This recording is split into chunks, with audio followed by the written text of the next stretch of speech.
Well, thank you very much. We've had some very, really good talks today on Gaza with both the Middle East representatives and kings and all of the top leaders in the Middle East. And we had also a very good conversation with Bibi Netanyahu, trying to get the hostages back, and we're trying to get the end of the Gaza situation. It's really bad, very bad. And we think it could happen. Maybe it could happen pretty soon. We want the hostages back. We want the bodies back. And we want to have peace in that region. So we had some very good talks. As you know, I had President Erdogan here of Turkey, and we had a great meeting today. I think we had a meeting that was very conclusive in so many different things that we wanted, things that he wanted, and that was good. We'll be announcing that sometime later, and he'll be making an announcement too. But we had a great meeting with Turkey and their very respected president, and spent time. We had lunch, and we had a lot of good discussions. So those two things, and we have some executive orders today to sign that are very important for the country. And we'll start off with one that's a proclamation. And yes, sir. Want to do that, Will? Yes, sir. So today is Gold Star Mothers and Families Day. This is an annual proclamation. This is to commemorate the fallen, those who have died for all of our freedoms and for our country, and for their families who have suffered such grievous losses. But this is a proclamation commemorating Gold Star Mothers and Gold Star families. Yeah, and they're great people. Incredible people, what they've had to go through. Very few people could have gone through this kind of thing. Gold Star. Okay, thank you very much. I'll put it over here, Steve. Next, sir, we have an executive order on TikTok. From the first days of your administration, you've charged a team from your administration, led by Vice President Vance, with ensuring that we can preserve TikTok as a platform for the 170 million Americans who use it, right, while ensuring that their data is properly protected as required by law. With this executive order, you will be effectively bringing into effect the agreement that will save TikTok and ensure that it can operate safely and securely. So this is interesting because I had a very good talk with President Xi, a lot of respect for him. Hopefully he has a lot of respect for me too. And we talked about TikTok and other things, but we talked about TikTok, and he gave us the go-ahead. You know, it's run by American investors and American companies, great ones, great investors, the biggest. You don't get bigger, I don't imagine. And maybe I'll have JD. JD was very much involved and in charge of it. And maybe I'll have you say a few words about the deal. He would report back, and the points of the deal, I think, are great for our country.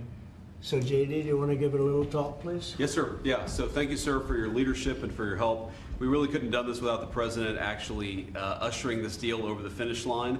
There was some resistance on the Chinese side, but the fundamental thing that we wanted to accomplish is that we wanted to keep TikTok operating, but we also wanted to make sure that we protected Americans' data privacy as required by law, both because it's the right thing to do, but also because it's a legal requirement of the law that was passed last year by Congress. So we think that we were able to do that. Of course, we're going to keep on working at it, but this deal really does mean that Americans can use TikTok, but actually use it with more confidence than they had in the past, because their data is going to be secure and it's not going to be used as a propaganda weapon against our fellow citizens. We're very excited about it. We appreciate the cooperation of everybody involved, and it's a big day. And I think I can say that especially the young people, they really wanted this to happen. They did not want to have TikTok close. And I got, you know, a little used to TikTok. I used it myself during the campaign, and it was very successful because you know how I did with the young voter. And Charlie helped me a lot too. And he said to me, you should go on TikTok. And it actually had, because we got record votes with the young voter, as you know, for the election. So I was a little bit prejudiced in that way toward TikTok. It was very good and very meaningful, but we have American investors taking it over, running it, highly sophisticated, including Larry Ellison. And Oracle, I guess, is going to play a very big role in terms of security, safety, and everything else. So we have very good controls. And literally, I would get a call from friends of mine who were fathers of young people saying, could you do me a favor? Could you get it approved, please? My son is driving me crazy. So we're getting it done, and they have a big audience, and We have great American investors, and here's your final copy. TikTok. Maybe if you want, we could take a couple of questions on TikTok, and then we're going to get onto something completely different, okay? Yeah. Mr. President, Jeff? Mr. Vice President, you mentioned that China was resistant. Can you describe where China is now? Are they fully on board with this, or is there anything more you need to do? I spoke with President Xi. We had a good talk. I told him what we were doing, and he said, go ahead with it. On the algorithm, it's still being leased coming from China. Are you satisfied that there's no security concerns for the Yeah, U.S. that it would I really push am. that it would push disruptive The content? biggest reason is that it's owned by Americans. It's and very sophisticated Americans and people that love the country, and very smart Americans too. So they don't want anything like that to happen. Yes, please. Thank you. Is there any operational relationship with Chinese entities or staff to execute the deal With who? with the Chinese? I don't think so. Not that I know. No, we're going to be. This is going to be American operated all the way, and great respect for President Xi, and I very much appreciate that he approved the deal, because to get it done properly, we really needed the support of China and the approval of China. Yes, ma'am. Mr. President, now that Americans will have operational control, do you want to see the algorithm suggest more MAGA-related content prioritized? I always like MAGA related. If I could, I'd make it 100% MAGA related. It's actually a good question, but I would, yeah, if I could make it 100% MAGA, I would, but it's not going to work out that way, unfortunately. No, everyone's going to be treated fairly. Every group, every philosophy, every policy will be treated very fairly. Thank you. Mr. President, do you know the valuation? Do you know the American company is going to be valued in the billions? Well, they valued it very highly. They're paying a big number. Do you want to talk, Scott? Do you want to say something about value? Well, I'll let the Vice Okay, President, good. and then JD? I can follow up. And you'll say something. Sure. Well, first of all, I would say all credit goes to the Secretary of the Treasury. Couldn't have got it done without Scott. Also couldn't have got it done without Sean Cooksey on my team, so thanks to them. The company will be valued around $14 billion. We actually think this is a good deal for investors, but ultimately the investors are going to make the determination about what they want to invest in and what they think is a proper value. The most important thing is that it does protect Americans' data security. It ensures TikTok is still accessible. And on this question of the algorithm, which we've heard this a lot, what this deal ensures is that the American entity and the American investors will actually control the algorithm. We don't want this used as a propaganda tool by any foreign government. We want to make sure that our people and our investors actually make these decisions based on what's good for their business, as opposed to what's good for another government's propaganda arm. So that's what we've done with this deal. I think it's very good for the American people. And as the President said, young people love this. We actually want everybody to access this, whether they're MAGA or not. We just want it to be fair. We want it to be fair to everybody, and we think that's what's going to happen with this new arrangement. Well, the U.S. government, I'm And sorry. just to follow up on the Vice President, there were two pieces to the transaction. The Vice President's office has worked since the spring for the commercial transaction between the investor groups, and then Treasury and a group including the Vice President's office were in Madrid 2 weeks ago to negotiate with the Chinese. And it was the result of President Trump's close relationship with Party Chair Xi that we were able to get this across the line. We created a framework for Party Chair Xi to agree, and then on the leaders' call, Xi and President Trump discussed the final arrangement. So it was 1-2, and that was the final piece. Will the U.S. government get any kind of annual payment as a result of this deal? Taxes, going to make money, and we're going to get a lot of money in taxes. China wanted to see this go. It was a great legacy for China, too. I thought President Xi was great in terms of his approval. We probably could have done it a different way, but it wouldn't have been the same. Wouldn't have been the same security at all, but I appreciated that he approved it. It was So nothing aside from taxes, there's no part of the deal that is like a payment to the U.S. government? Well, we're going to be announcing different things, but the U.S. comes out great. And I think China comes out great because they're going to have a very important legacy. And they have many other deals. They have deals with us, and they have deals in here in this country. And, they want to be treated fairly also. So, Mr. President, and Mr. Vice President, the U.S. company could change the algorithm to push different content? Is that? The U.S. company will have control over how the algorithm pushes content to users, and that was a very important part of it. We thought it was necessary for the national security element of the law. We also just think it's important to protect American users. Again, we want users to use this platform the way they want to. We want the business to make decisions about content based on the interests of the business and based on the interests of the users, and that's what we think will happen with this new arrangement. And they're paying a lot of money, and I think hopefully it's going to be a great deal. They're very sophisticated people. You'll see a list. Have you seen a list yet of the people? Well, you've been reading about it. I know Michael Dell's involved, and Rupert Murdoch's involved, and a lot of, and let's see, we have probably 4 or 5 absolutely world-class investors that love the country, and they made a lot of money with the country, and many of them are in a somewhat related business, so it works out pretty well. And they're going to be very careful about all of these questions that you've been asking. Who else beyond Dell and Murdoch? Well, it's a blue chip group of investors, and we'll be announcing more about who exactly is involved in the deal in the days to come. Oracle's playing a very big part. That's right, sir. And Oracle really understands this. And I think they're actually, and they've been involved for quite a while running it for the people, the previous people. And so it's really, I think it's going to be very well protected. Very, very prestigious deal, actually. On that point, Mr. President, as the President said, Oracle has actually had a role in housing the data for a long time, even when the entity was controlled by the ByteDance organization in China.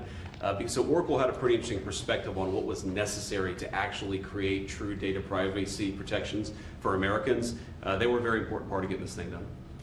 Mr. President, you told us a couple of weeks ago you thought that the security concerns were overrated, but were there legitimate concerns when it comes to safety? From my standpoint, no, because the people that own it are, they're not China-centric, they're USA-centric, and they're very smart people.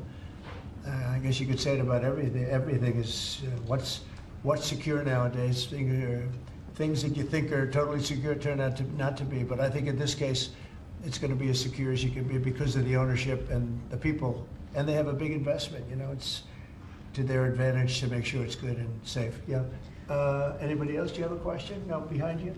Well, I just want to say, do you think this move and getting this deal done, Mr. President, do you think this honors the legacy and life of Charlie Kirk? You mentioned that he specifically pushed you to get involved with TikTok in your campaign. It helped you win young voters. Do you think this deal honors him in a way? Well, I think it's a good thing. It's a good sign. We're doing very well, as you know, with the trade deals.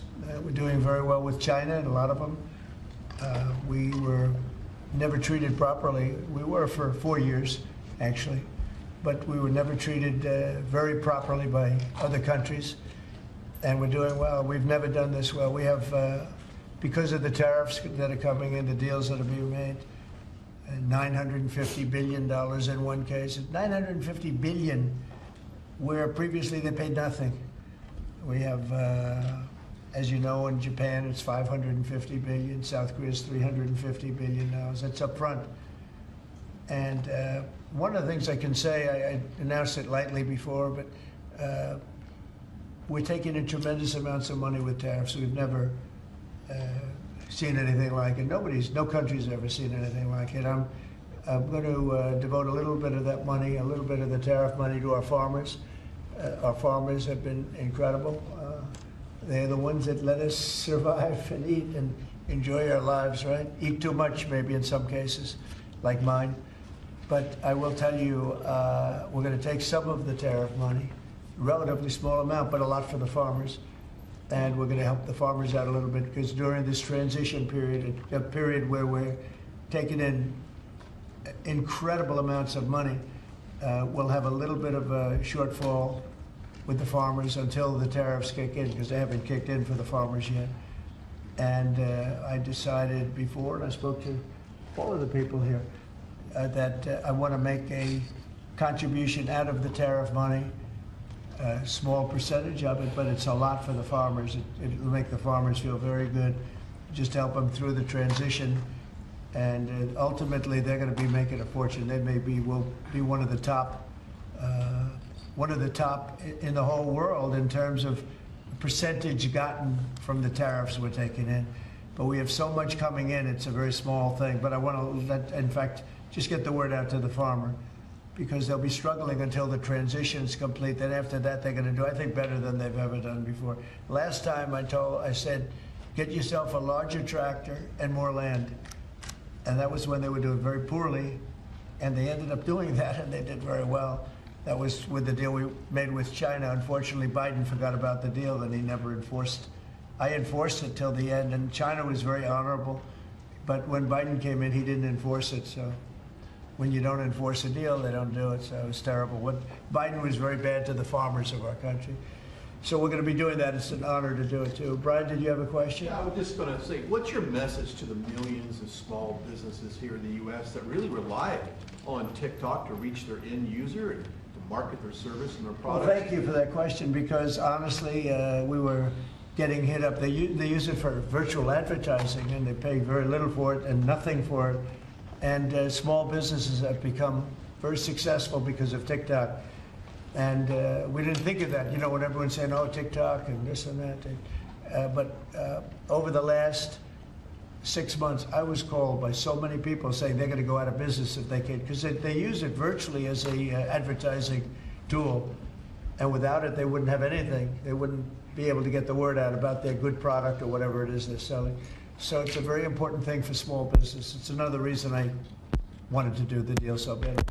So let's go to another subject now, if we might, okay? And Will, Mr. President, can I please. ask you about farmers, about the farmers? Yes, go ahead. What does that look like? Is that going to be direct checks to farmers, or is it going to be Well, we haven't taxes? decided that. We'll be dealing with Brooke later and the Secretary of Agriculture, and we'll figure out how to get money to the farmers. And again, this comes out of the large amount, hundreds of billions of dollars of tariff money that's pouring into the country. The tariffs, remember when I said a long time ago, I said it's the greatest word, it's my favorite word in the world, then I had to say, I was forced to say other things, and of course rightfully so, love, family, religion. So I think I put tariff number 5. I was forced, because the fake news did a big number on me, it's one of those little, but let's say it's my 5th favorite word, the word tariff, but it's making our country very rich. And when our country is rich, I'm able to help the farmers, and I'm able to help even other countries that are in trouble, you know. But we're able to help people that are in trouble. Medicaid, Medicare, Social Security, it's all a benefit of this tremendous amount. And I hear numbers coming in today, Scott, where the numbers were very high, right? The economic numbers were off the charts, sir. Unfortunately, right? Because this is the only country in the world where you announce great numbers and the stock market goes down. Because when you announce great numbers, they immediately want to take that success away by raising the interest rates. Why can't you announce great numbers and let them lower the interest rates so you can make numbers? This is the only country in the world. I don't know if you heard. Could you just tell them what the number was? And how It's 3.88% growth, the biggest in years. And the important thing, as the president says, this is going to be non-inflationary growth, just like it was in his first term. So strong growth, low inflation, real wage gains. And to the question on small business optimism under President Trump last week hit a multi-year high. So small businesses, Main Street is back under President Trump. But isn't it crazy? So I saw the market was down a little bit today. I mean, in all fairness, I don't feel guilty because we've set every record you can imagine. But it was down, and I say, oh, the numbers must be good. Meaning the growth numbers are phenomenal. And again, this is during, but a little bit of the heavy, you know, the really success and the money pouring into our country through the tariffs. And I just say, why can't we have great numbers and lower the interest rates so we have even greater numbers? So people were saying, oh, the numbers are so good, they're going to have to raise interest rates. That doesn't have to happen. And there's no inflation. We have really, I mean, the only thing we have is great success. We're having unbelievable success. So the numbers are much higher than anticipated, except for by me and Scott and some of the other people. And they'll get a lot higher than that, too. But I don't want to, every time we have good numbers, say, let's take all the juice out by raising interest rates. It's so backwards. It's so backwards. Well, Mr. President, they don't appreciate the importance of the third leg of your stool, because trade, taxes, and deregulation allows for significant upside growth without inflation. So eventually, the people at the Fed will be able to focus on this, like Alan Greenspan did in the 90s. You can have strong growth and low inflation, and I think we can get the stock market up, Wall Street, Main Street, both doing well. And we want low interest rates. There's no reason that every time we announce these record numbers, these numbers are way above projections by, all the great geniuses out there. And I knew this was going to happen. So they had 71 different people, and only 2 got it right. Me and another gentleman from, I think, my wonderful Wharton School of Finance, actually. So anyway, but I really want you to look at that. Every time we have good numbers, they say this is a good time because they're guarding against inflation that may happen in 2 years from now. We have to change our thinking. We should be rewarded for good numbers, not penalized. So, Mr. President, is that 3.8, is that the start of a 3% growth for the Well, entire year? the number was projected at 2, Right. because we're in a little bit of a transition period, but that transition period's ending faster than we thought on tariffs. The money coming in is much greater than people thought, and there's no inflation, essentially. There's no inflation. We just went through the worst inflation in the history of our country under Sleepy Joe Biden. He was sleeping, and the inflation was really...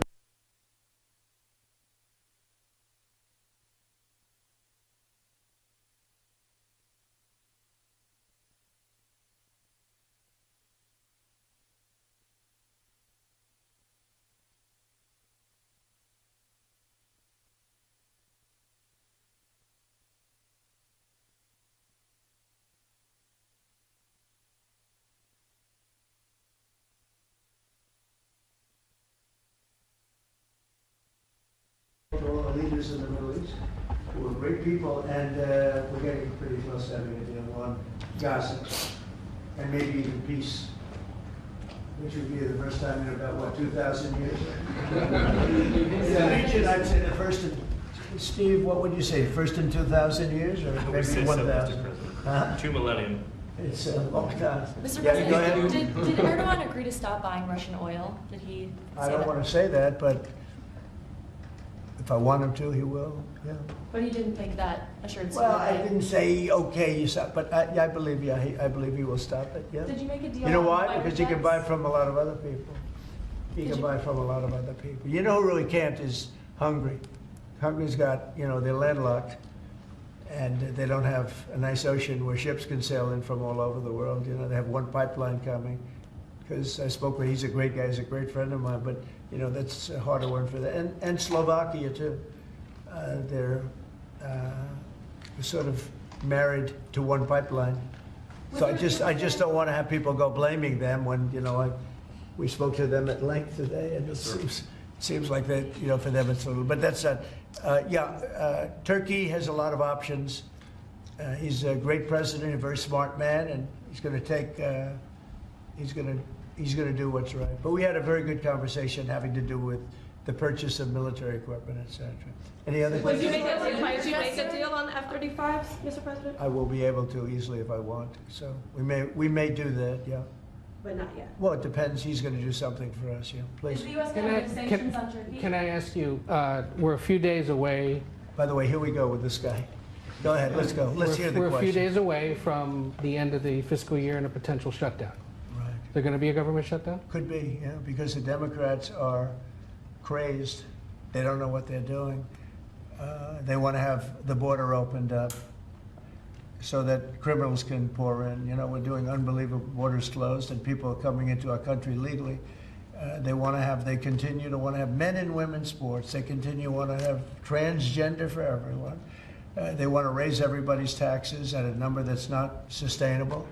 This is the only time in the world I've ever seen a party that wants to raise taxes. I grew up in a family where I'd watch politics, and I always liked it from the time I was very young, but I'd always see politicians saying, we will lower your taxes.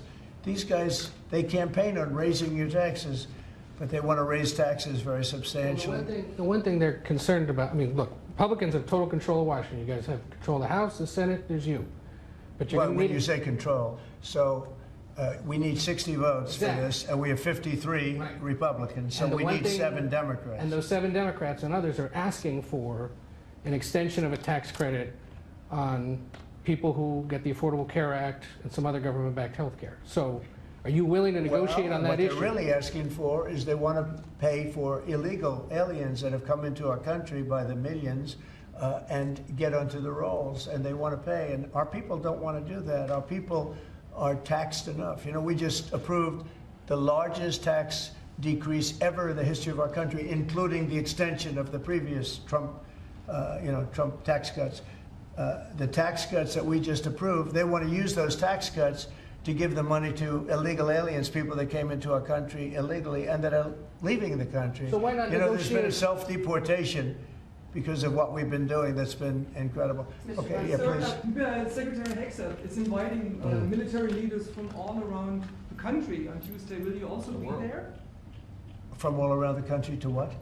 All around the To world. Virginia. He's inviting the generals and admirals to Virginia for a big meeting. They're not sure why. Well, I know, Why is he doing I it? love it. I mean, I think it's great. Let Do him you be know the friendly. topics there? Let him be friendly with the generals and admirals from all over the world. Why is there something? No, but is there something wrong with it? And what is it about? Will you be there personally as well? And what is it about? Well, I'll be there if they want me, but why is that such a big deal? I mean, the fact that we're getting along with the generals and admirals from all, remember, I'm the president of peace.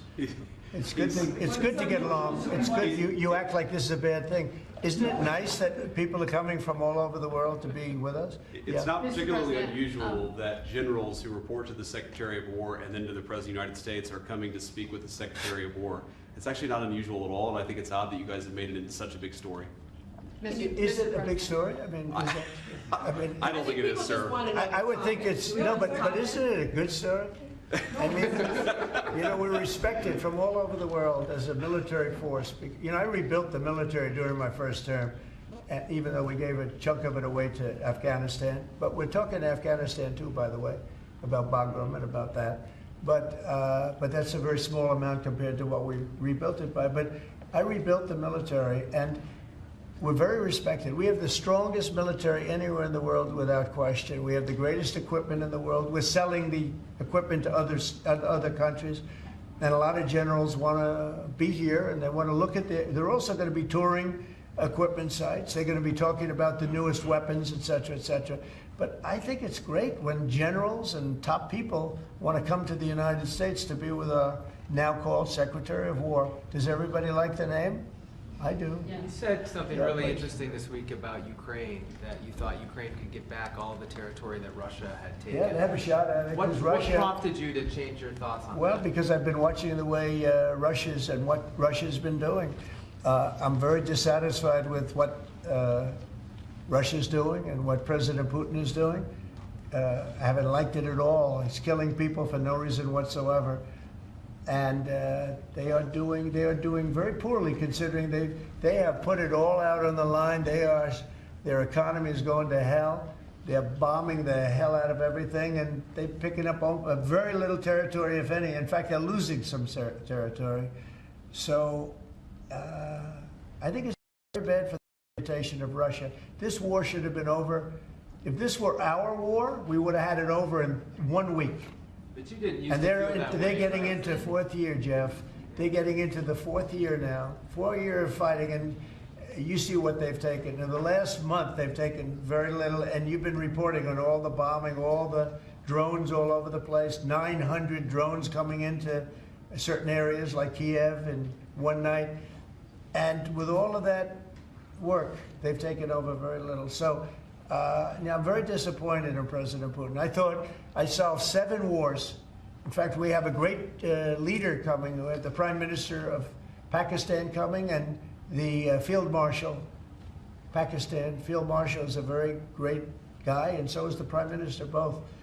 And they're coming, and they may be in this room right now. I don't know, because we're late. And I said maybe they'd like to join they actually may be somewhere in the beautiful Oval Office. Yeah, please, behind you. Quickly on Gaza, did you promise leaders this week that you would not allow Israel to annex the West Bank? And is that something that you I will not Netanyahu allow directly? Israel to annex the West Bank. No, I will not allow it. It's not going to happen. Did you speak with Netanyahu about this Yeah, directly? but I'm not going to allow it. Whether I spoke to him or not, I did. But I'm not allowing Israel to annex the West Bank. There's been enough. It's time to stop now, okay? Can I ask you about immigration? Yes, please. Jasmine Crockett recently Jasmine recently, I think. Remember what I said? Is she a relation to the late great Davy Crockett? I don't think so. Jasmine Crockett, let me tell you, before you even ask, she's a very low IQ person. I mean, if we ever had to pass an aptitude test, that's the one should take one because she shouldn't even be in the crowd. So I have no idea what you're going to, but I don't think we should waste our time. This is a low IQ person who I can't even believe is a congressperson between her and Ilman Omar and the group. You know, I met the head of Somalia. Did you know that? And I suggested that maybe he'd like to take her back. And he said, I don't want her. Okay, what else? Go ahead. You want? Let's hear what Crockett said. All right. She compared ICE raids to slave patrol. I want to ask you. To slave? To slave patrol. I want to ask you if you think that there should be consequences for members of Congress who make these types of comparisons or use this type of language. Well, I think she's gone over the line, and I think a lot of the people. Look, the Democrats have become radical left lunatics. They have policies that nobody's going to buy. And, you know, I see what's going on in New York. We're going to have perhaps a communist mayor because it's split up. You know, if the people would get together and have one candidate, they'd have, I think, a pretty good chance. But it looks like maybe they're not going to do that. But we're going to end up with a communist mayor. It's not even believable, my beautiful New York. When I left New York to become president, it was a great place. But it was the beginning of bad things because we had de Blasio. Had just started as mayor, and I said, this guy's this guy's a real nut job. Went to Harvard to teach management, can you believe it? He went to Harvard to teach city management along with the mayor of Chicago, who went to Harvard to teach, the two of them are teaching how to manage a city manage it into hell is what they do. But that was the beginning, and now we're gonna go a step further. Now we're going with the communists. Can I be honest? I think it's the greatest thing to ever happen to the Republican Party. I really do. I think if a communist takes over New York City, I think that's a gift to the Republican Party. It's sad for New York, but it's a gift. And New York will recover because, you know, sometimes you need a shock like that to straighten you out. But it's politically, it's probably a very good thing. Mr. President, can I ask you about immigration, crime, and the World Cup? Actually, so you. That's a lot of. I know you have a number of cities that are pushing back against your immigration deportation move, as well as your crime initiatives. Some of those cities. I don't think they're very much. But some of those cities have World Cup games. Yeah. Seattle, San Francisco. They're going to be very. They're going to be very secure. But could those games move if they don't cooperate with your crime push? Well, that's an interesting. I guess, but we're going to make sure they're safe. They're run by radical left lunatics and that don't know what they're doing. Look at Washington, D.C. I just got numbers. There's like no crime in Washington, D.C. You, Jeff, will not be mugged walking down the street. You can walk down the street with your family. You can walk down your street with your wife, your daughter, your son, and you're not going to be.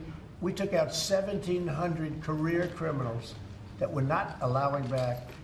And we have this city in great shape. You know, there was a time when not long ago, when every single week you'd have at least one murder. And look what's happening with Washington. It's safe. I went to dinner in Washington just to prove a point. I gave a press conference in the middle of a street. I wouldn't say Secret Service was thrilled, but I did it, and here I am. Look, Washington, D.C. is such a great example of what can be done. We did it in 12 days. We made it very safe in 12 days, and now it's much safer than that. One other thing, I drove around Washington over the weekend, and I said, look at the difference. The grass looked great. Everything looked great. You know, we had a lot of our National Guard, and we didn't ask them to do it. They did it themselves. They're proud. They're great. And they were picking up paper. They were cleaning it. The place looked really beautiful. So we have a great Washington, D.C. We, as you probably know, we're going into Memphis, and we're going into some other cities, and very soon we're going to go into Chicago. It will be safe for the World Cup. If I think it isn't safe, we'll move it into a different city. Absolutely, we'll take the world. If I think it's not, it's actually a very fair question. If I think it's not safe, we're going to move it out of that city. If, like the governor of Illinois, who is, you know, look, between last week and the week before, 11 murders, and 38 people were shot. Then he gets up and says, this is a very safe, and then he says crime is better. The reason crime is better is because cash put, about 5 months ago, a whole team of FBI people there to get ready for when we go in, and they've lowered it a little bit, you know, like 20, 25%, which isn't good enough, but it's a good start. But that was only put there because they're preparing for us to go in. And they've done, by the way, they've done a good job. So then Pritzker gets up, we've lowered crime 25, it's because the FBI was there. So, no, if any city we think is going to be even a little bit dangerous for the World Cup, or for the Olympics, you know, where they have Olympic overthrow, right? But for the World Cup in particular, because they're playing in so many cities, we won't allow it to go to, we'll move it around a little bit. But I hope that's not going to happen, yeah. Mr. President, Director Patel this morning indicated that the shooter in Dallas had been using an app to track ICE. Does your administration have any plans to take down those apps or get them removed or any sort Well, of I can't tell you about that, but it tells you when they want to wear masks or they want to hide a little bit, why that's so important. But these are great patriots, the ICE, and what a tough job they have. What an unbelievably tough job they have. And think of it, what are they doing? They're taking hardcore criminals out of our country and putting them back. These were largely criminals that were given to us by Joe Biden and his group of radical maniacs that surrounded this desk, just like these people surround the desk now, but they're not maniacs, they're pretty solid people. Thank you, sir. I'm glad I prefaced. But they're great. We have a great cabinet. We have great people. And he didn't have great people. He had terrible people. Look at Afghanistan. Look at the people he had running our military. That could happen. The most embarrassing day in the history of our country was Afghanistan.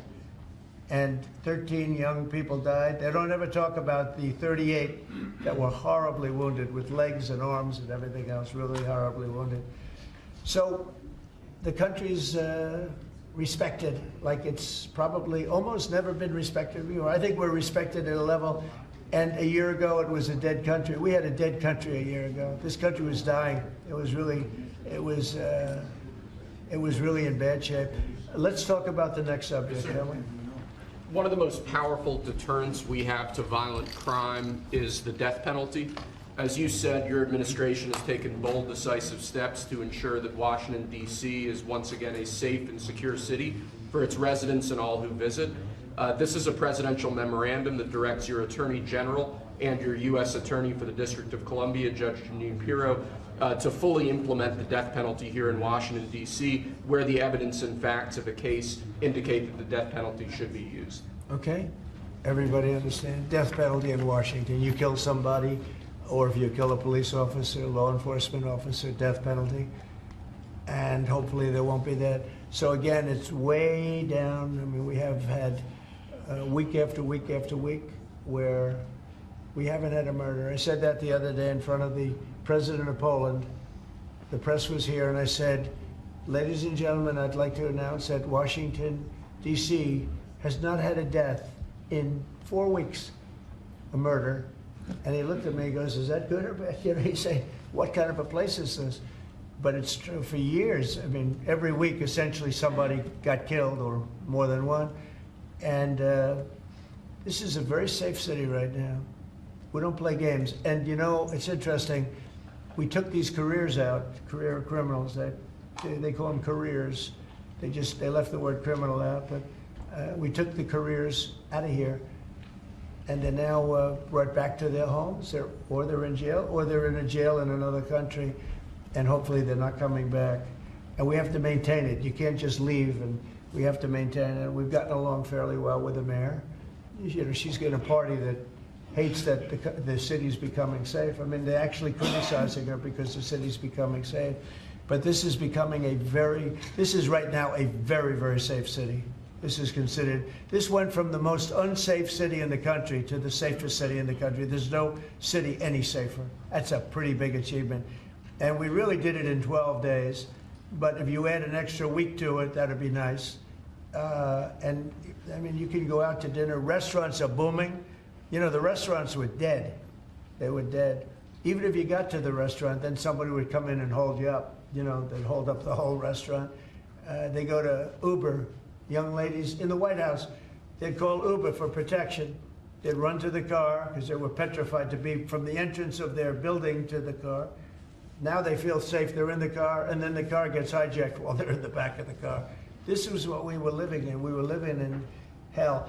People that work in the White House, every time they see me, young women in particular, say, thank you, sir. And I don't even ask them about what. I know exactly. I made their lives. Now they're living in a beautiful, glamorous place called Washington, D.C. with no crime, and that's the way it should be, okay? This is the death penalty for somebody that kills people in Washington, D.C. I think it's capital. It's a very interesting capital punishment, capital city, right? It's capital, capital, capital. But this is our capital city. We can't allow that to happen. People come in from Iowa to look at the Lincoln Memorial and they end up getting killed. It doesn't happen anymore. It's not going to happen. And if it does happen, it's the death penalty for the person that did it. And this goes into effect. Yes, sir. Right? Pam, is that right? Yes, Could you sir. speak a little bit about that? Yes, sir. Not only are we seeking it in Washington, D.C., but all over the country again. And as you saw very recently, we are now moving the inmates who were on death row, who Joe Biden or the auto pen commuted their sentences off of death row. We're moving them to supermax facilities where they will be treated like they're on death row for the rest of their lives, President Trump. Okay, that's a big statement. Thank you very much. Okay. I see some of you shaking your heads very positively. Thank you, Brian. Thank you, fellas. You know, you said on the campaign trail that you were for the death penalty if anybody, an illegal, killed a U.S. citizen or a police officer. So this just reinforces your campaign promises. And most people really like it. And Washington, again, it's going to serve as a beacon because you have to do it. These are bad people. When you look at that guy, the guy that killed the young lady in the train in North Carolina, that he'll be in trial for years, years, years. He'll get a good lawyer somewhere along the line. Somebody will come along, and what he did to that young lady, and she went into that train scared. You know, when she went in, the way she sat down, she was scared to just be there. She just wanted to not pay any attention to anybody, just not be noticed. And she had her throat slit. We don't want that in this country anymore. We're not going to have it in this country anymore. Thank you very much. Next. Lastly, sir, this is a presidential memorandum on countering domestic terrorism and organized political violence. In recent weeks, months, and years, we've seen a tremendous upsurge in some highly visible, but also other acts of domestic terrorism and organized political violence being perpetrated by radical, politically motivated groups all over the country. What this presidential memorandum will do is set off an administration-wide response to that, ranging from the Joint Terrorism Task Forces to other components of the Department of Justice, to the Department of Homeland Security and the Department of Treasury. We're looking at interdicting these groups, preventing them from performing acts of violence, and also looking at sources of organization and funding and support that prop them up and allow them to do the acts that they have been doing. We're looking at the funders of a lot of these groups, and you know, when you see the signs, and they're all beautiful signs made professionally, these aren't your protesters that make the sign in their basement late in the evening because they really believe it. These are anarchists and agitators, professional anarchists and agitators, and they get hired by wealthy people, some of whom I know, I guess, you know, probably know them. And you wouldn't know it. You're at dinner with them, everything's nice, and then you find out that they funded millions of dollars to these lunatics. Steve, could you say a couple of words? Yes, Mr. President. This is a very historic and significant day. This is the first time in American history that there is an all-government effort to dismantle left-wing terrorism, to dismantle Antifa, to dismantle the organizations that have been carrying out these acts of political violence and terrorism. What we have seen, if you look at whether it be going back to the riots that started with Black Lives Matter and all the way through to the Antifa riots, the attacks on ICE officers, the doxing campaigns, and now the political assassinations, these are not lone, isolated events. This is part of an organized campaign of radical left terrorism. It is structured, it is sophisticated, it is well-funded, it is well-planned. There is really no parallel like this to anything else in the country right now. There is an entire system of feeder organizations that provide money, resources, weapons, and when they're attacking ICE officers, they're attacking federal buildings, or they're isolating public officials for harassment, doxing, intimidation, and ultimately attempted assassination. It is all carefully planned, executed, and thought through. It is terrorism on our soil. Because of this executive order, Cash and Pam are going to have the tools they need, working with Scott, to take these organizations apart piece by piece. And the central hub of that effort is going to be the Joint Terrorism Task Force, or JTTF, which sits inside the Federal Bureau of Investigation. But for those at home who are worried about terrorism in this country, they need to understand, because of President Trump's strength, because of his vision, because of his leadership, we are now going to use the entire force of the federal government to uproot these organizations root and branch. And again, that's only possible because of President Trump and his leadership. Thank you. Steve Cash, please. Yes, as Steve was saying, Mr. President, thanks to your leadership, crime is going downward in a tremendous fashion, and that's what we want for every city in America. And the FBI's premier flagship enterprise, the Joint Terrorism Task Force, are honored to lead this initiative with our partners at Treasury and Homeland Security, because our citizens are being attacked by, as Stephen said, organized violence, and it's being paid for, not by them, by other people. So what we are going to do, combining forces as Scott and I have done in these last few months, is follow the money. People and organizations have collected funds and put them out into the streets of America and organized violence across our country. And thanks to your recognition of this and this executive order and the AG's leadership to lead out and prosecute these individuals, we are properly going to chase them down like the domestic terrorists that they are, and our streets and our communities are going to be safer because the JTTF and the FBI and Treasury and DHS and DOJ are going to combine forces like never before to root out this new evil that is perpetrating our criminal activities across our societies. And we are just so thankful for your leadership and recognition of it. It's not easy to do. Good job. Thank you very much. Who Pam? specifically do you want to target? What? Besides Antifa, is there a specific group or person you're targeting with this? Any organized group. Any organized Any organized group who are committing these crimes, and we're working with the Secretary of Treasury. You know what law enforcement has told us under President Trump's leadership? He's taken the handcuffs off law enforcement. They can do their jobs now, thanks to you, President Trump, and that's what's happening. And all of these agencies that Cash mentioned, we work hand in hand together. Our prosecutors were following the money with Treasury.